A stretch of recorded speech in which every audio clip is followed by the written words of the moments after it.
হে বন্ধুরা, কেমন আছো? নিজে এসেছি আরও একটা নতুন মিনি ব্লগ। তো আজকে সকালবেলা দুদিন ছুটি কাটানোর পর আবার যাচ্ছি কলেজে।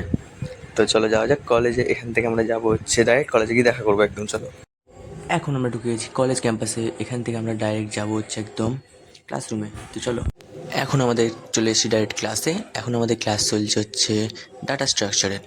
এরপর আমাদের ক্লাস স্টার্ট হবে হচ্ছে সি প্লাস প্লাসের। আজকে আমাদের স্টুডেন্টদেরই পড়ানোর কথা ছিল, তো পড়াচ্ছে সবাই। বাট কী করবো, আমি পড়াবো না আজকে, আমার নেক্সট দিন। এখন দুটো ক্লাসের পর একটু ব্রেক নিয়ে একটু ফুড কোর্ট থেকে ঘুরে এসে দেন আবার ক্লাসে যাব। তোমরা দেখতে পাচ্ছ ক্লাসে ম্যাম চলে এসেছে, বাট আমরাই লেট। চলো ঢোকা যাক ক্লাসরুমে। ম্যামকে জিজ্ঞেস করে আমরা ক্লাসরুমে চলে এসেছি। এখন এখানে প্রেজেন্টেশন হবে, সেগুলো কন্টিনিউ করতে থাকি ক্লাসে। একদম বেরিয়ে দেখা হবে তোমাদের সাথে। চলো, এখন বাজে 4টে। এখন আমাদের ক্লাস শেষ হয়ে গেছে। এবার আমাকে যেতে হবে হচ্ছে জেনিত নার্সিংহোম, কালকে যখন তোমাদের বলেছিলাম। তো আমরা রিপোর্ট আনতে যাচ্ছি। অ্যান্ড চলো, জেনিত নার্সিংহোমে ঢুকছি এখন আমরা। এখান থেকে যাব আমরা বেসমেন্টে, দেন গিয়ে রিপোর্ট নিয়ে যাব এখান থেকে বাড়ি।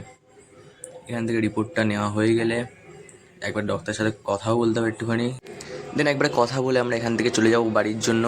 আজকের ব্লগ তো আজকের মতো এখানেই মিনি ব্লগটা এন্ড করছি। সকাল থেকে অনেক ঘোরাঘুরি হয়ে গেছে, এর থেকে বড় আর করা যাবে না আজকে। তো চলো, টাটা, দেখা হচ্ছে পরের মিনি